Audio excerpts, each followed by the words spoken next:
Hello friends, welcome to దేవాంష్క diaries. ఇప్పుడు మీరు వినబోతుంది మన్నించే ఓ ప్రేమ స్టోరీలోని 83వ భాగం. గాయత్రీదేవి గారు గంభీరంగా, వెళ్ళిపోండి సుశీల, ఇక మీరు ఇక్కడి నుంచి వెళ్ళిపోండి. ఈ ఇంట్లో మీరు ఉండే అర్హత కోల్పోయారు అని అన్నారు. అమ్మ అంటూ సుశీల గారు కన్నీళ్లతో ఆశ్చర్యంగా చూశారు. కళ్ళు పెద్దవి చేసి, మిగిలిన ఇద్దరి పరిస్థితి దానికి భిన్నంగా ఏమీ లేదు. వసుధార కూడా ఈసారి ఒక్క మాట కూడా మాట్లాడలేదు, సైలెంట్గా ఉంది.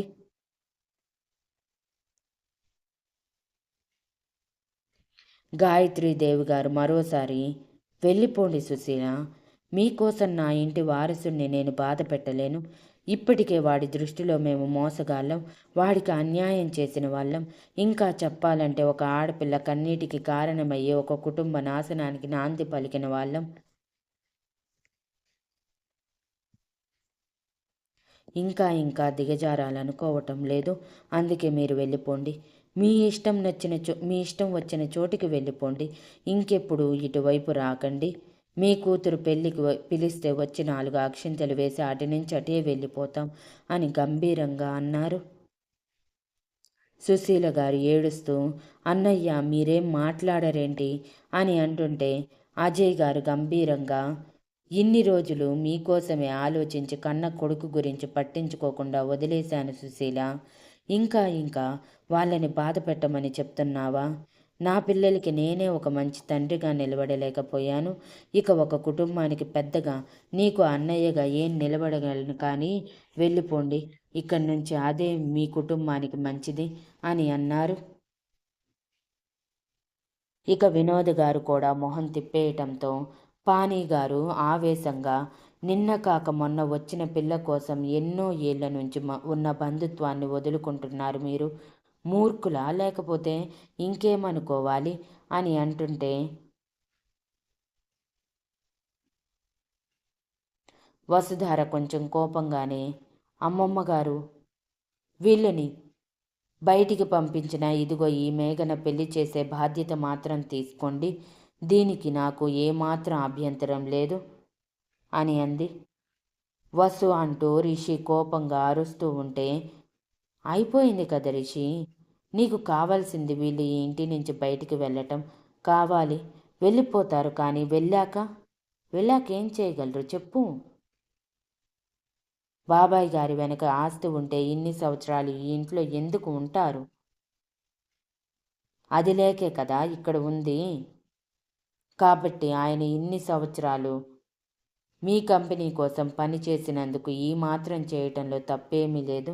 పైగా ఒంటరి ఆడపిల్ల పెళ్ళి కూడా కాలేదు. నా పరిస్థితి తనకొస్తే ఏం చేయగలదు చెప్పు? బయట సమాజమే సరిగా లేదు. వాళ్ళకి మేఘనని నేను బలి చేయలేను. అందుకే ఈ నిర్ణయం తీసుకున్నాను. వాళ్ళలా ఉండకూడదు, మనము అర్థం చేసుకో అని అంది.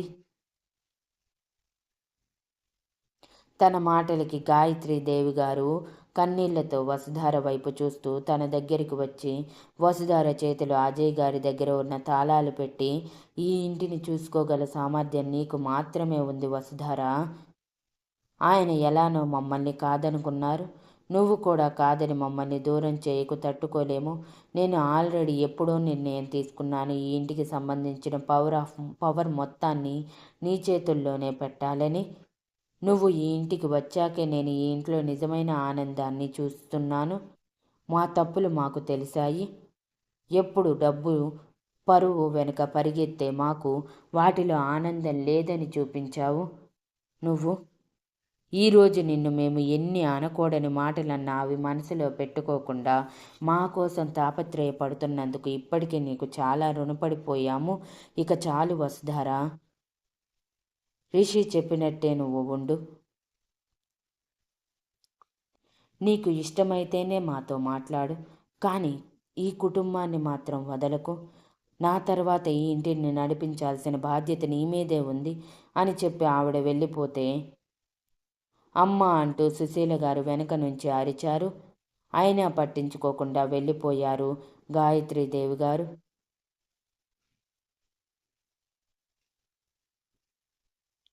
గాయత్రీదేవి గారు వెళ్ళిపోయాక సుశీల గారు కోపంగా వసుధార వైపు చూస్తూ, ఇప్పుడు సంతోషంగా ఉందా నీకు? నన్ను, నా కుటుంబాన్ని నా ఇంటికే పరాయి వాళ్ళని చేశావు. ఇక నుంచైనా సంతోషంగా ఉండు. మాలాంటి వాళ్ళ మాలాంటి వాళ్ళని నాశనం చేయకు అని అంటుంటే ఆవిడ చెంప మీద మరోసారి ఈడ్చిపెట్టి కొట్టాడు రిషి. అలా కొట్టడంతో ఈసారి ఆవిడ కింద పడగానే పానీగారు ఆవేశంగా రిషి కాలర్ పట్టుకొని, పెద్దవాళ్ళకి మర్యాద ఇవ్వడం కూడా మర్చిపోయావా వీళ్ళతో చేరి అని అరుస్తుంటే ఆయన చేతులు విదిలించిన రిషి, వీళ్ళు చేసిన పనుల్లో మీ హస్తం ఉందని నాకు తెలిసి ఉంటే మాత్రం ఖచ్చితంగా చెప్తున్నాను, లైఫ్ లాంగ్ మీరు ఫీల్ అయ్యేలా చేస్తాను. మిమ్మల్ని ఈ ఇంటి నుంచే కాదు, కంపెనీ నుంచి కూడా పంపించేస్తున్నాను. బికాజ్ అక్కడ సీఈఓ నేను. నా మాట మాత్రమే నెగ్గుతుంది, మర్చిపోయారేమో.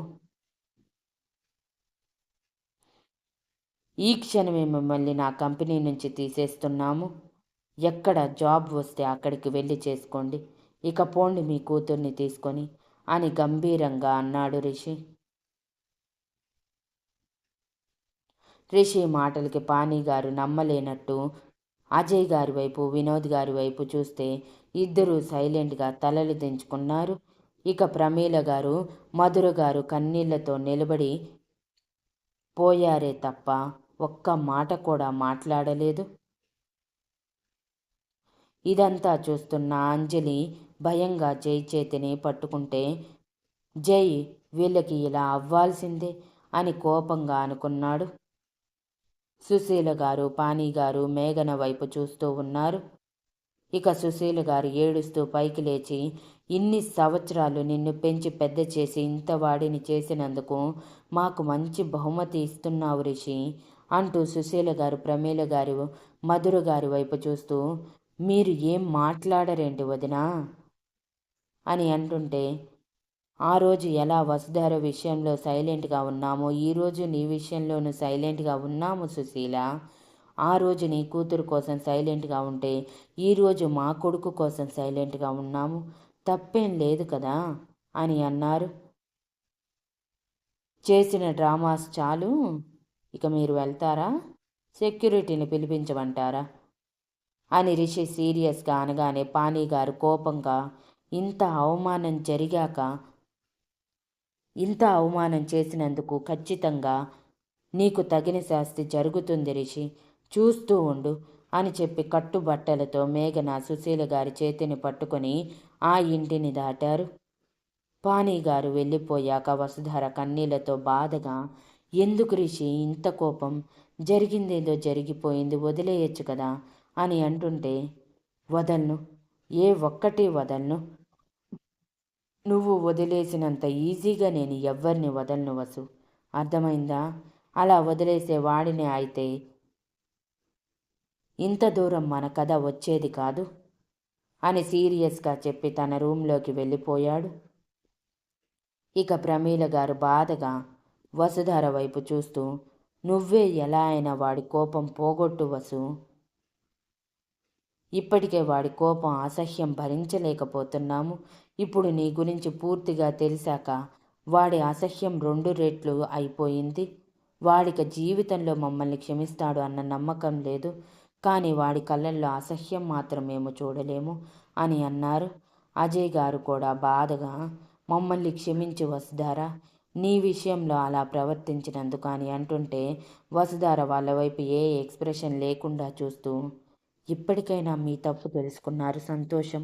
ఇంకొకసారి ఏ ఆడపిల్లకి అన్యాయం చేయకుండా ఉండండి చాలు అని చెప్పి వెళ్ళిపోతే మిగిలిన వాళ్ళు కూడా సైలెంట్గా వెళ్ళిపోయారు.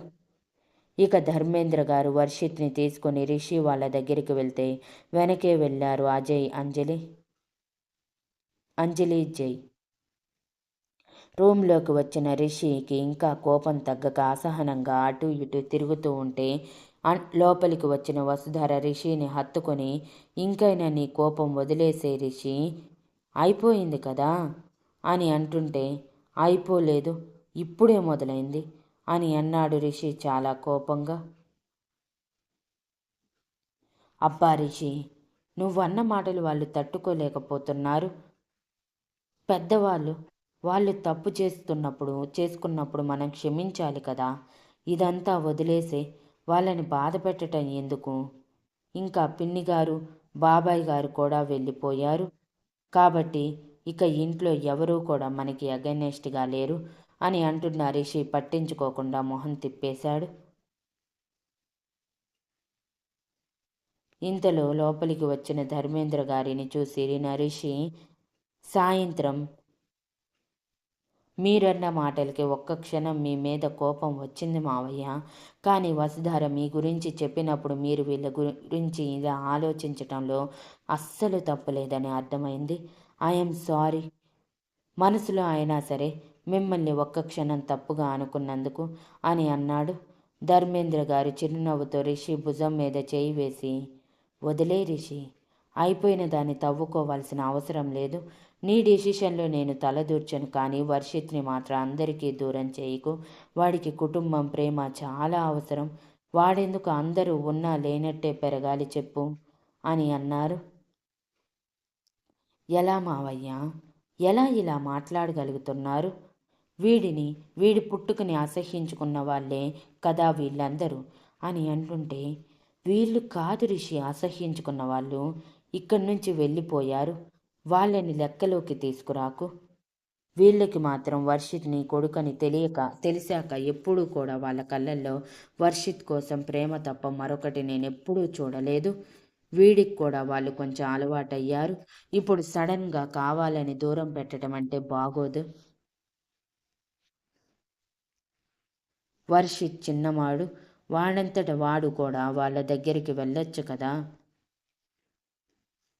అప్పుడు వాళ్ళు దూరం పెడితే వీడి మనసు ఎంత గాయపడుతుంది చెప్పు అని అంటే, వెనకే వచ్చిన జై కూడా, అవును బావా, వర్షిత్ విషయంలో మాత్రం నీ పంతం తగ్గించుకో